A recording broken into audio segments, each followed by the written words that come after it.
And finally this week for Ask Kochie, Max Callis from the Last Coach asks a curly question on the subject of digital marketing. Hello, I'm Max from Melbourne. My company is called The Last Coach. I provide career coaching, working together with clients to improve the direction, performance and well-being of their working lives. More people than ever want to change what they do and how they do it. However, there are some distinct client groups. Execs who want to rise faster or find a new direction entirely, startup founders in need of some objective support, school leavers looking to set off on the right foot, return to work parents wanting a better work-life balance, and retiring athletes looking to establish a working life after sport. My question for you, David, is how can I decide whether to do digital marketing? And if so, how do I know which of the many options is the best for my business at The Last Coach? Thank you.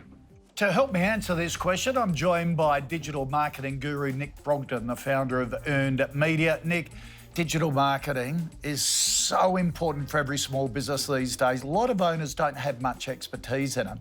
How do you know if you're going to get bang for your buck if you outsource? Well, if you're outsourcing, the best way to know is to really make sure that the people you're working with really understand who your buyers are. Because if they don't know the exact buyer that they're targeting, then they can spend a lot of your money on, acquiring people leads that aren't really going to close.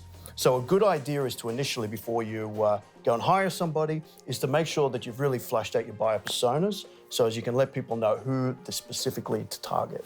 Okay, and then go to experts who specialise in those sorts of customers? Absolutely, and you want to speak to people and sort of get their idea of what they think is the best way to go after those customers, right, and what's the best aspects of your product to do so, and that way they can then advise you on what channels you should use, and you can sort of get a better understanding of if that's the right person to work with you. What about if you're a business owner that decides to do it yourself? There's a lot of information that's available on the web, so you can research what to do, but you really want to work out what channel you're going to be focused on. So you may decide to use, say, Google Ads, again, just using that example. It's always a good place to start.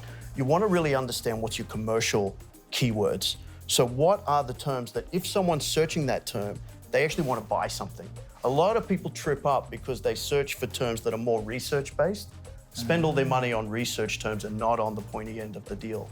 Okay, that's interesting. So you really got to think that through. That's right, it's extremely important. Without targeting commercial keywords, you're very unlikely to have success. You're better off to pay more for the traffic and convert than pay less and not convert. Okay, Nick, some great advice there. Thank you for that. Good to see you. No problem.